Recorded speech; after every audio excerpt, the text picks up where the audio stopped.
Dan kadang maksudnya gini, kalau kan kita biasa ngobrol di rumah Ardi gitu. Kadang kalau misalnya agenda hari ini apa nih gitu. Misalnya ngerjain lagu ini, tapi ujung-ujungnya ngerjain lagu lain gitu. Tapi ya udah, yang penting ujung-ujungnya cuma ngemil gitu. yang penting niatnya ada lah. Yang penting niatnya ada. Gitu. Pakai kamar mandi aja. Iya sih, itu gudang ide sih Kak sebenarnya. Kamar mandi tuh emang ruang penuh inspirasi sih. Iya. Saya kalau bisa kamar mandi saya itu ada peredamnya. Oke. Ada mic-nya. Mungkin bisa direalisasikan sih Kak. Kalau buat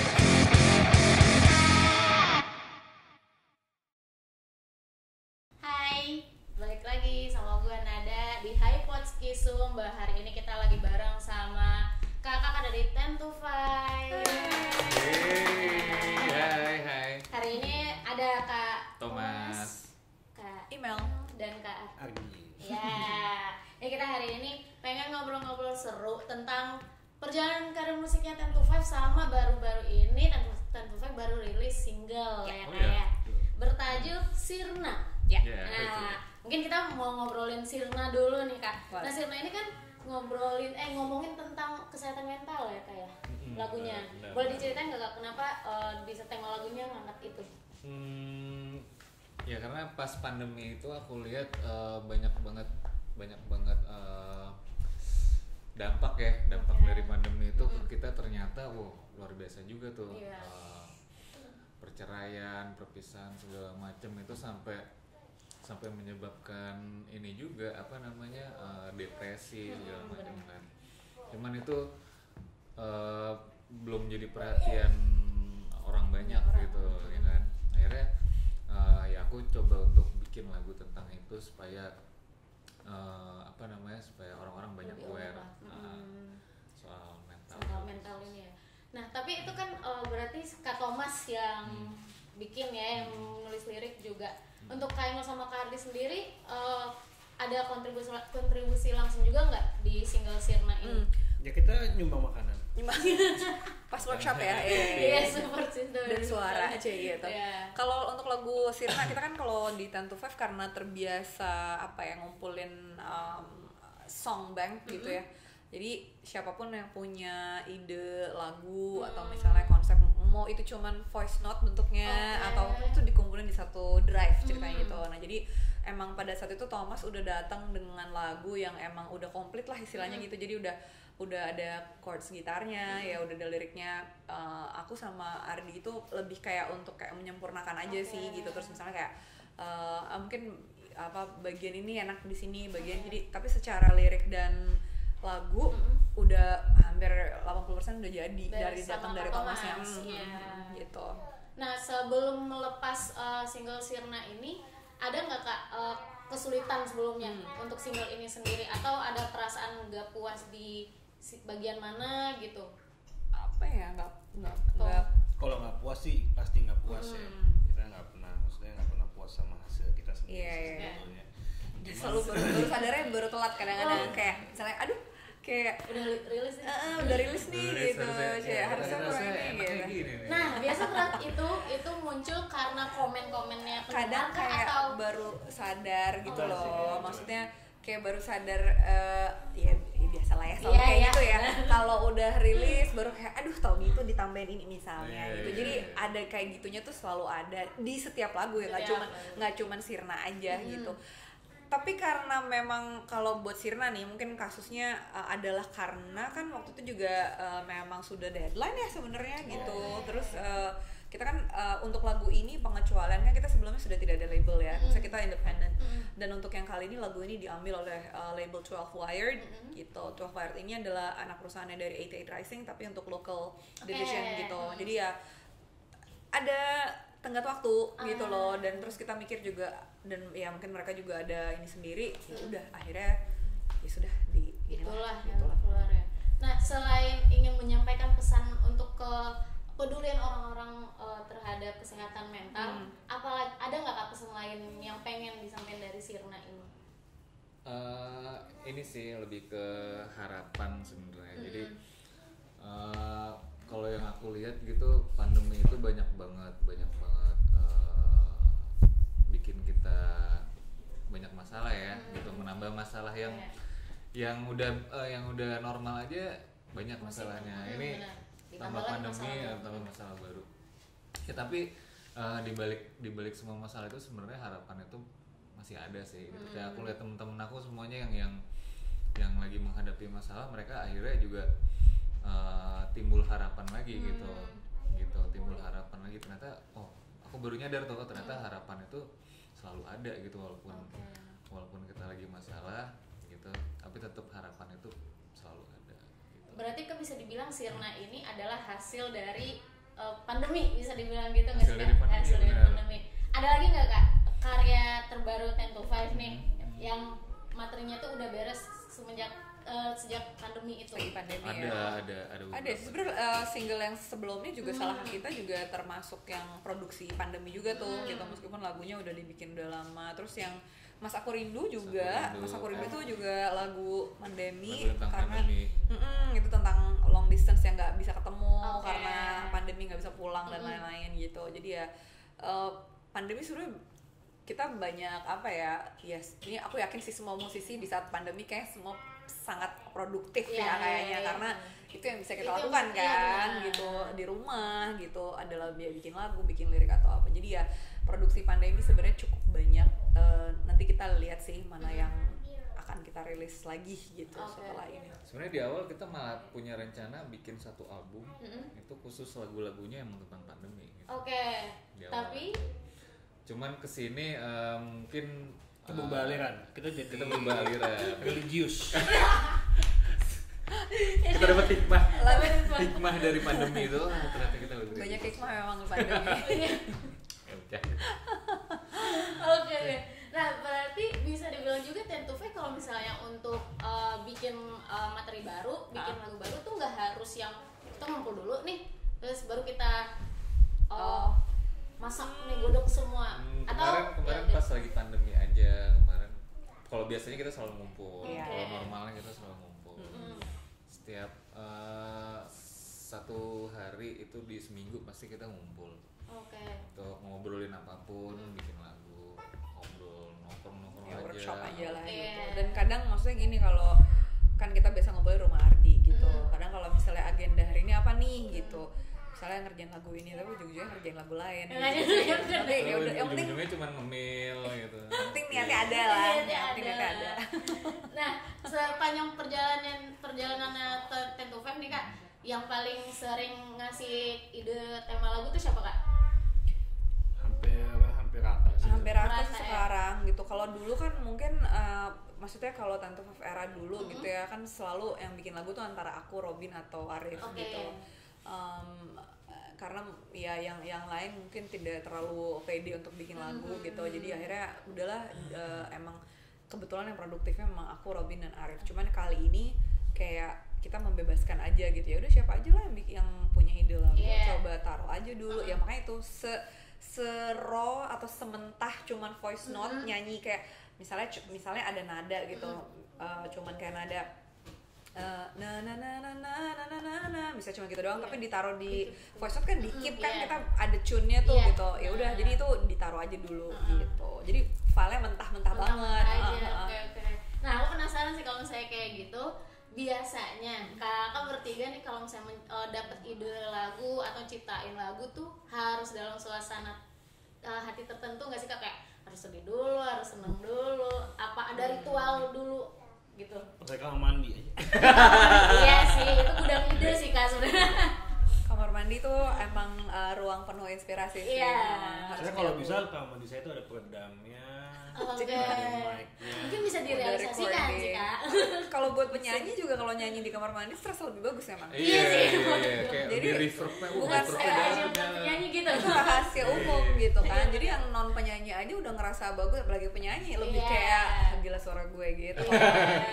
Jadi lebay. Tapi ya itulah, ide tuh datang kalau nggak lagi sendiri, lagi justru malah nggak workshop malah kadang-kadang. Jadi kayak di luar workshop malah kayak baru kepikiran gitu, terus akhirnya baru tersampaikanlah di workshop. Makanya penting banget buat kita tuh untuk mengkolek semua voice note mentah gitu atau apapun itu ide, yang jreng nggak jelas juga udah rekam aja dulu gitu. Karena kadang kadang satu lagu hebat tuh bisa terjadi di situ gitu, kadang-kadang gitu, dari situ sumbernya.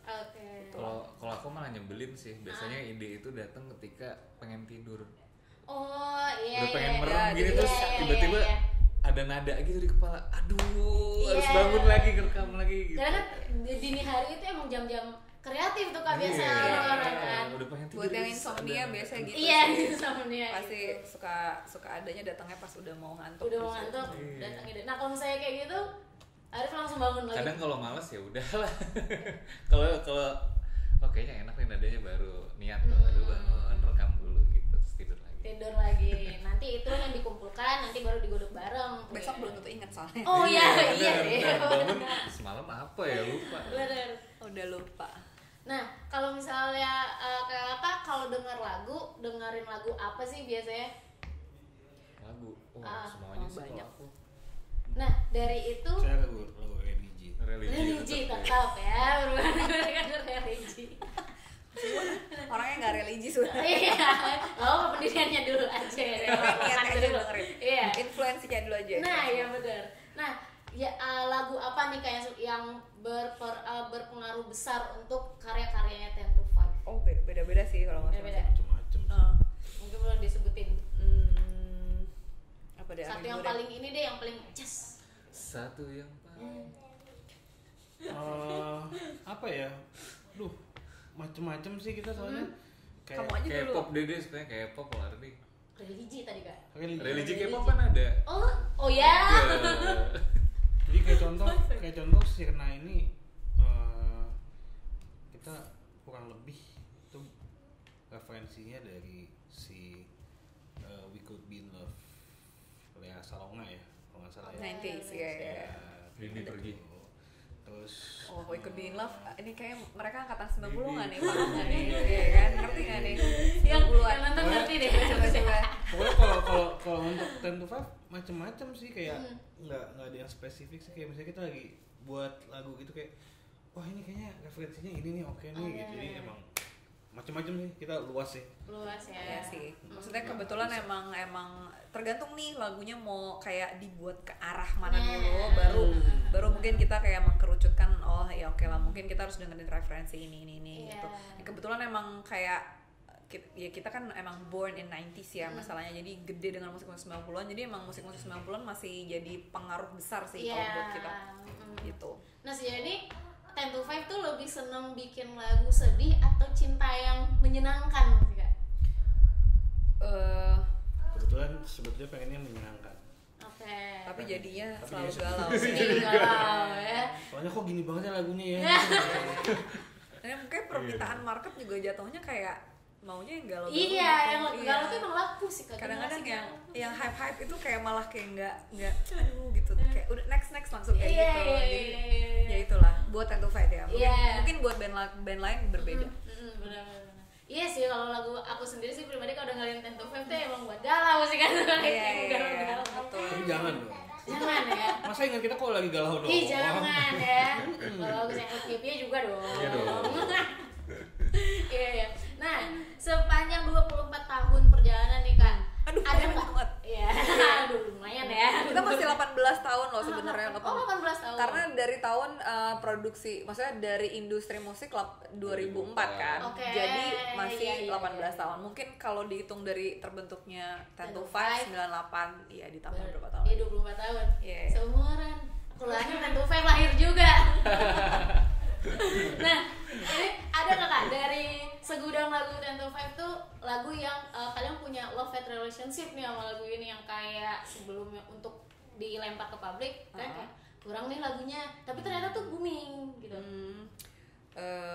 Oke, lagu apa itu Ya, ya? Wifla itu juga termasuk. Oh, Alfa termasuk. Tapi kalau I Will Fly mungkin lebih ke apa ya? Mungkin bisa aku bilang lagu itu lagu beruntung sih. Lagu apa ya, lucky charm banget. Maksudnya kayak aku tuh pada saat itu kalau flashback nih ya, karena itu kan dipopulerkan oleh sebuah event di radio ya kan di Jakarta, dan pada saat itu si radio hostnya itu bilang bahwa oke, lo boleh nyanyiin satu lagu ciptaan lo sendiri ya Mel waktu itu. Dan pada zamannya yang gue punya cuman adalah folder yang isinya pada zaman itulah kayak kertas isi tulisan tangan gitu. Terus gue cuman random aja kayak aduh lagu apa sih nih gitu. Terus gue inget banget penyiar kan masih Rico Ceper. Terus kayak udah belum, jangan lama-lama dong Mel. Terus kayak tar dulu ya, gue lihat dulu. And then pikiran gue saat itu adalah hanya pengen nyanyiin lagu yang easy listening aja. Jadi karena lombanya itu waktu itu adalah menyanyikan lagu sendiri dengan instrumen. Oh, itu lomba. Itu lomba. Dan terus kayak dia bilang, "Lo nggak main apa-apa ya?" Dia bilang gitu. Enggak, gue nggak main apa-apa gitu. Gue bisa main keyboard tapi keyboardnya nggak ada. Aku inget banget aku ngomong kayak gitu kan sama si Mas Riko. Terus akhirnya yaudah deh lo nyanyi aja kapela. Nyanyilah si I Will Fly, dan aku tuh cuma nyanyi refnya doang waktu itu. Ya udah. Jadi sebenarnya bener-bener capcis kembang kuncup gitu loh, pilih-pilih yang kayak asal aja. Tapi ya udahlah, emang harusnya kayak gitu ya jalannya. Jadi ya kalau dipikir-pikir lagu Ten to Five yang lain juga sebenarnya banyak yang catchy ya gitu. Cuman tapi yang pada saat yang di luar ekspektasi lah ya. Di luar ekspektasi lagu ini gitu. Dan lagu itu belum selesai malah sebenarnya. Itu belum selesai waktu. Jadi cuma waktu kayak aku nyanyiin tuh sebenarnya secara lirik tuh belum utuh liriknya. Gara-gara menang, lalu barulah kayak gue, ini lagunya belum kelar gimana nih, akhirnya gue kelarin ya gitu. Jadi akhirnya aku yang bikin lirik sisanya gitu loh. Dari mulai You the reason why I stay ke bawah, nah itu baru aku yang bikin gitu. Sisanya sisaan dari sana gitu. Gitulah ceritanya. Jadi emang lagu yang gak disangka-sangka ya Will Fly gitu. Nah setelah itu mulai lo ngerasa kayak ini diterima banget nih sama pendengar. Itu kapan Kak momennya? Momennya ya adalah ketika sombong. Nggak, gue ngerasa sombong adalah ini loh, sejarah dikit. Jadi waktu itu masih Peter Pan ya, sama Padi. Jadi yang merajai tangga lagu lah. Jadi waktu itu I Will Fly-nya email, karena mereka nggak tahu gue di band kan gitu. Itu sempet kayak yang seharusnya si pemenang lomba ini itu kan hadiahnya gue akan airing lagu lo selama 7 hari. Tapi yang terjadi adalah 7 bulan. Jadi hampir setahun karena terus di request. Jadi udah nggak di tangga lagu pun di request. Akhirnya masuklah tangga lagu. Terus di tangga lagunya masuknya 2, international chart sama Indonesian chart gitu. Terus popularitasnya tuh mengalahkan lagu barunya Peter Pan waktu itu. Jadi gue cukup bangga yang kayak gitu. Tapi belum rekaman, belum punya album kayak. Terus kayak bahkan ada banyak fans radio itu, listeners dari radio tersebut yang kayak Kak, zaman dulu bilangnya mixtape ya. Jadi kaset yang tau nggak lo digulung-gulung terus kayak kayak Kak boleh minta mixtape-nya nggak? Karena kita nggak ada rekaman kan. Jadi maksudnya mereka berharap pengen dapat rekaman I Will Fly gitu. Dari situlah baru akhirnya ada produser yang denger kan gitu. Jadi ya disitulah aku udah ngerasa bahwa kita butuh recognition lah gitu di situ. Oke, menarik. Nah kalau misalnya kita beralih untuk lagu yang paling memorable bagi kalian masing-masing deh, lagu Ten to Five. Iya. Kalau aku ini sih Brand New Day sih. Brand New Day, kenapa Kak? Karena itu aku pakai waktu aku menikah. Jadi ya memorable lah itu. Memorable karena dipakai untuk pernikahan ya, kata Mas ya. Untuk kalian sendiri? Kalau aku Hanya Untukmu kayaknya deh, karena rekamannya yang paling susah. Memorable karena rekamannya paling susah. Kenapa? Kesulitan apa yang lo temuin di situ? Nggak dapet mood lagunya aja. Jadi kayak ya lagu itu memang harusnya jadi lagu sedih ceritanya gitu. Tapi ya gitu mungkin nggak dapet aja. Terus kayak namanya senyum. kayak nyanyi terlalu happy tapi bingung, deliverynya bingung, terus kayak moodnya nggak dapet. Terus akhirnya kayak ngabisin shift vokal sendiri gitulah pokoknya buat lagu itu. Ya udah, jadi ya lagu itu akan selalu gue inget terus sih karena susah waktu itu rekamannya itu sih. Tapi hasilnya oke lah bisa lah. Itu aja sombong. Oke lah, lumayan yang penting pada suka lagunya. Udah gitu aja kayak pada yang dengar lah ya kayaknya. Iya, rekamannya susah. Ada Kardi sendiri Sama Hanya Untukmu. Hanya Untukmu. Karena memorable kenapa? Karena susah juga. Iya, karena dari awal aku main sama Ten to Five sampai ke sekitar 3 tahunan gitu, di lagu itu selalu salah. Selalu salah? Kenapa Kak? bagian gitarnya Nggak tahu itu agak kayak black hole aja gitu kayak Iya. nggak ngerti itu lagu. Jadi lagu yang lo hindari nggak untuk ada di set? Waktu itu sih ya, tapi nggak bakal bisa hindarin Iya. karena pasti dimainin. itu salah satu yang dari ya 5-6 hits yang kita punya kan gitu. Oke. Jadi Jadi untuk kutukannya Mbak Email tuh. pasti Iya. pasti ya. Sampai sekarang ini kalau Ten to Five manggung yang paling sering di request untuk dibawain tuh apa Kak? Ya Will Fly. I Will Fly ya. Pasti I Will Fly sih. Pasti I Will Fly. Cuman kalau ada fans yang nge-request lagu lain ya kita lebih happy sih. Maksudnya Iya. kayak oh dia tahu lagu ini, oh dia tahu lagu ini yang di luar ranah biasanya Iya, ya. benar. Gitu. Jadi ya apa namanya? Tapi orang masih tetap nungguin I Will Fly lah sampai sekarang. Tapi sempat ada di titik yang kalian ngobrolin bosan lagi bawain I Will Fly. Udah pasti. Oh, udah pasti. Udah pasti. Gimana Kak cara kalian mengatasi kayak yang mau nggak mau ini I Will Fly harus dibawa kan? Iya, mungkin aransemen kali ya. Ya Maksudnya sama ini sih vibe aura penonton sih. Iya. Aura penonton yang bikin kita lupa kalau kalau kita udah bosan, membawakan Kita lagu udah itu mainin lagu itu 1750. Iya. karena mereka antusiasnya kayak gitu kita jadi ikut bener. kayak istilahnya ini kayak lagu baru aja buat kita. Iya. Hidup banget kerasanya ya karena Iya. pada singelong kan. Iya. Nah, aku mau balik ke yang tadi untuk membangun kan tadi katanya susah nih untuk nyesuaiin mood dengan lagu. Kalau misalnya ada di kesulitan kayak gitu, apa Kak kiat-kiat yang lo lakuin? Nggak ada, nggak rekaman. Nggak Ganti rekaman. hari. Palingan ganti hari. Paling bener sih sebenarnya kayak gitu ya.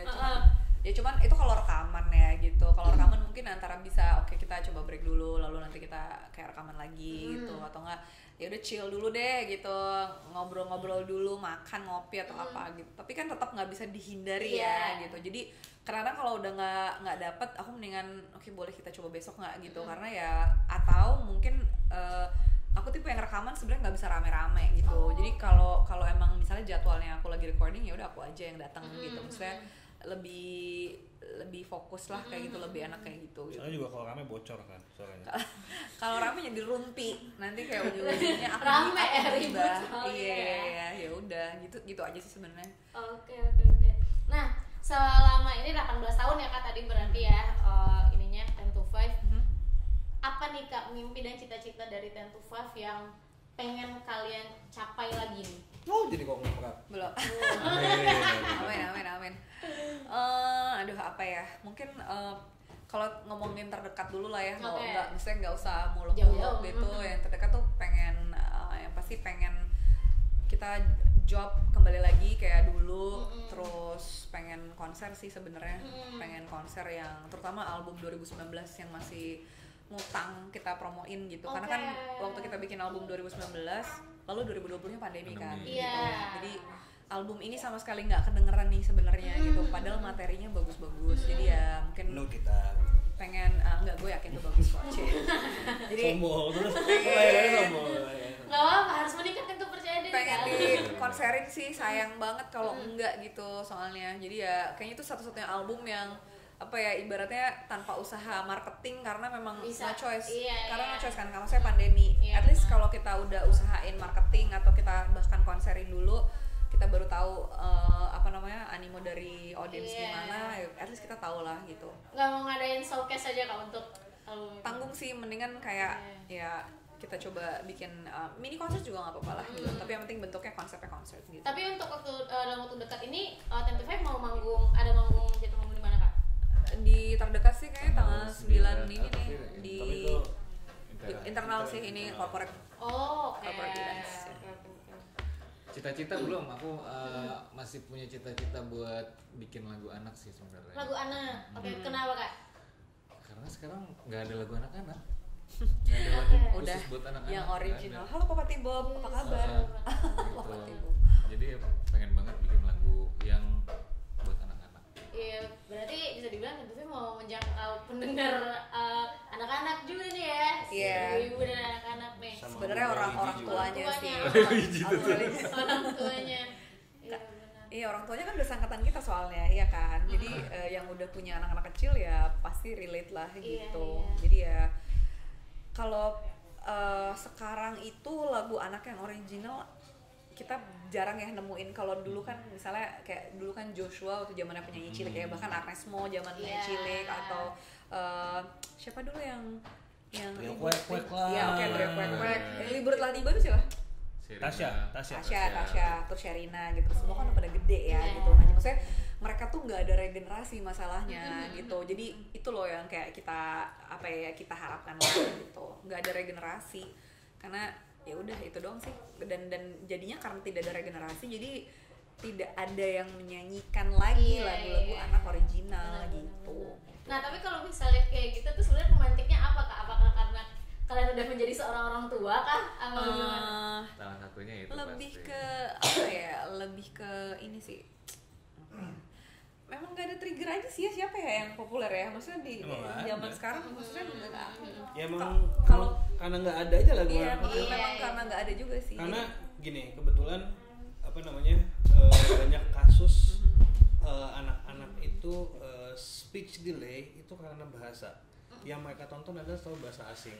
Gitu, sedangkan bahasa ibu mereka tuh nggak mereka dengerin. Jadinya banyak anak-anak yang akhirnya speech delay kayak gitu. Karena ya itu jarangnya lagu berbahasa Indonesia, lagu anak-anak berbahasa Indonesia di YouTube lah, di apalah kayak gitu. Gitu. Karena kasusnya kebanyakan kayak gitu. Tapi itu udah mulai mau direalisasikan nggak Kak? Belum. Belum. Baru wacana aja cita-cita dulu. kita lagi mengumpulkan semangat. Iya. Nah kalau misalnya kayak gitu, lo punya kekhawatiran nggak sih Kak kayak nanti pendengarnya 10 to 5 ini ada kontra nih kalau misalnya kayak gini, atau kalian udah amat sama itu? Sebetulnya kontra enggak sih, karena sesuai dengan ya kita punya anak gitu kan. Kita punya anak kayak maksudnya kita kan bermusiknya istilahnya terus ada istilahnya ikutin umur gitu. Kita makin kesini ya makin dewasa karena ya sesuai umur kita juga kan. Musiknya kayak gitu sih. Oke. Nah, 10 to 5 juga udah banyak melakukan kolaborasi juga ya kayak sejauh ini. Lumayan. Nah, pengen tahu sih Kak, yang kolaborasi dengan siapa sih yang paling memorable menurut kalian? Masing-masing boleh. Mungkin beda-beda cerita. Siapa ya? Kalau angkatannya Ardi sama Thomas belum banyak kolaborasi soalnya. Belum. Paling kalau buat aku sih sama Saikoji kali ya. Sama Saikoji. Sama Saikoji maksudnya, dan Saikoji itu termasuk Saikoji itu termasuk rapper yang buat aku keren banget. Dia original, locally keren, terus dan orangnya kan humble banget dan super kreatif. Jadi waktu itu sih bangga banget ya dia nge-remix lagunya You kan. Terus kan kita sempat touring bareng karena kita ada di satu album bareng. Jadi ya itulah Saikoji menurut aku sih yang memorable. Yang memorable ya. Oke. Nah, next bakal ada karya kolaborasi lagi nggak nih Kak? Dalam waktu dekat ini yang sudah direncanakan mungkin. Kebetulan kalau untuk terdekat masih belum ya. Masih belum. Terakhir kan kita sama Rafael kan kemarin. Kayaknya terlalu dekat kalau misalnya kita ada kolaborasi lagi. Ada kolaborasi, takutnya Rafael sakit hati. Takutnya baper. Mungkin next ya, mudah-mudahan nantilah ada rencana collab dengan band-band 90 seangkatan kita, tapi kita lihat nanti aja gimana. Nggak ada keinginan untuk band-band pendatang baru sekarang nih kayak boleh itu juga boleh, pengen banget. Itu juga ada juga kan. Tapi kembali lagi ya, kita terlalu banyak wacana kadang-kadang gitu. Kayak kepengennya sih banyak banget. Banyak ya. Iya. BM banyak duitnya nggak ada. Aduh. Benar lagi ya, banyak. Iya. Oke, mungkin terakhir sih Kak, pengen tahu nih untuk 10 to 5 harapannya buat kalian sendiri untuk band 10 to 5 sendiri itu apa? Apa nih? Ya mudah-mudahan yang pasti ini mungkin general aja kali ya. Mudah-mudahan manggung balik lagi normal. Amin. Terus kayak ya job-job kembali lagi normal buat semua pihak juga sih. Terus ya mudah-mudahan kita menunggu status endemi dulu dari pemerintah. Kalau ada status endemi kayak udah kemana-mana ngapa-ngapain tenang gitu. Jadi ya dan semoga single Sirna juga akrab di telinga semua pendengar, dan kalau misalnya mau request atau mau dengerin lagunya boleh di semua digital music platform. So itu aja. Ya, jangan lupa dengerin Sirna ya. Yes. Bisa diakses di mana aja Kak? Di mana aja sih? Di Udah semuanya ada udah. semuanya, Apple iTunes, Spotify, Deezer, Joox, Obat. Apa Yang supermarket kadang-kadang muterin loh, jadi Iya. kayak thank you gitu kan. Sambil Makanya belanja jangan dengerin sampai Sirna. dengerin yang palsu, dengerin lagunya yang asli. Karena disitulah sumber pendapatannya para musisi. Oke, itu dia ngobrol-ngobrol seru kita tadi tentang perjalanannya 10 to 5 dan single baru Sirna. Itu tadi lo jangan lupa buat dengerin ya. Mungkin sekian dari gue Nada dan kakak 10 to 5. Terima kasih banyak. Ya. Thank you. Sampai ketemu lagi. Jangan lupa videonya di like, di share dan di subscribe. Oke, bye. Bye.